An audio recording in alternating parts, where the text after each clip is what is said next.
Farmer की कहते ने भी डॉक्टर साहब तुसी दवाई भी दसी असी इस्तेमाल भी की पर रिजल्ट नहीं आया। उनकी रीज़न ये है, उनकी वजह ये है कि वो दवाई सही तरीके नाल सही जगह ते सही टाइम ते इस्तेमाल नहीं हुई। जदों असी दवाई नूं सही टाइम ते इस्तेमाल करांगे और तरीका भी सही होएगा तो इंशाल्लाह 100% रिजल्ट आएंगे। हुण गर्मी का सीज़न आ, गर्मी के सीज़न जूआं ते चिचड़े और बरूनी किरम खून चूसन वाले कीड़े जिहड़े हैं उन्हां दी मिकदार बहुत ज़्यादा वध जाती है। और सब तो जिहड़ा सस्ता है ना जी फार्मूला वो ट्राईक्लोरोफोन है।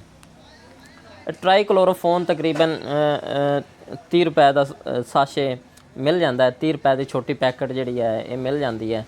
ये तुसी पानी हल करके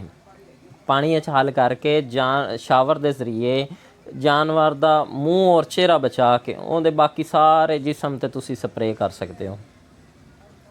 स्प्रे करन तो बाद 1 घंटा बाद तुसी जानवर नूं नहला देना है।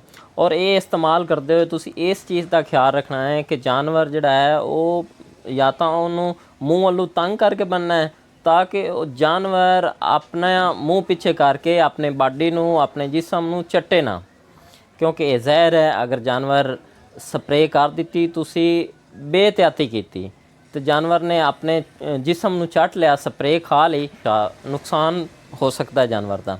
एवरमैक्टन जानवर के जेरे जिल्द लावन नाल जिल्द के थले छोटी सूई सब कट सूई नाल लावन नाल जानवर के जिसम के कीड़े चिचड़ियाँ जूआं बल्कि इनका ये भी फायदा है ये बरूनी किरमां नूं मारन दे नाल नाल अंदरूनी किरमां का भी खात्मा करता है।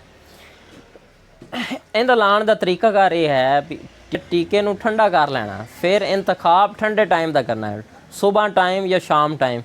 फिर जानवर नूं भी ठंडिया कर लेना, यानी कि उन्होंने नहला लेना है, उन्होंने नवा लेना है। नहलाण नाल की होएगा जानवर का बॉडी टैंपरेचर वो थले आ जाएगा। या कम अज़ कम तुसी नहला नहीं सकते तो बर्फ़ का एक कौला जिथे तुसी लाना है टीका वो गर्दन ते उस हिस्से ते तुसी वो बर्फ़ के कौले नाल ठंडा कर लो। टीका लाण नाल पाउडर लाण नाल जानवर के कीड़े तो मर जाते हैं, पर जेड़े थल्ले होंदे ने, जेड़े बाड़े दे अंदर होंदे ने, जेड़े इट्टां दे विच होंदे ने, जेड़े वो दीवारां दे विच कीड़े होंदे ने वो कीड़े नहीं मरदे। उनका हल ये है भी जानवर नूं जदों भी असी कीड़ियां दी दवाई देनी है तो असी उस बाड़े दे अंदर वेखो टीका लाण नाल बाड़े दे जिहड़े हैं कीड़े वो नहीं मरनगे, जिहड़े तुहाडे उस वाड़े दे अंदर कीड़े ने वो ख़त्म नहीं होणगे। फिर उहदे वास्ते सानू की करना पैगा, उहदे वास्ते सानू स्प्रे करनी पैगी सैपरमैथ्रीन दी। सैपरमैथ्रीन इनका तरीकाकार ये है भी टैंकी ये स्प्रे पा के पानी पा के जानवरां नूं बाहर कढ के जिहड़ी जगह ते असी जानवर बनने हैं अपनी खुरलियां ते दीवारां ते थल्ले, क्योंकि आली दे अंदर दीवारां दे अंदर खुरलियां ते उत्थे जानवर ते उत्तों जिहड़े चिचड़ डिगदे ने, जिहड़े कीड़े डिगदे ने वो उत्थे मौजूद रहंदे ने।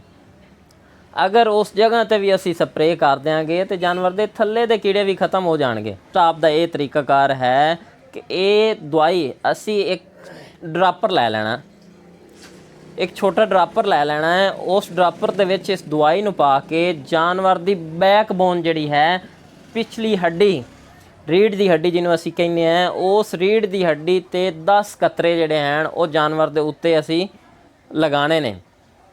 और लगान नाल ये होएगा भी अगले दिन जानवर दे चिचड़ ते जूआं खत्म हो जाणगियां।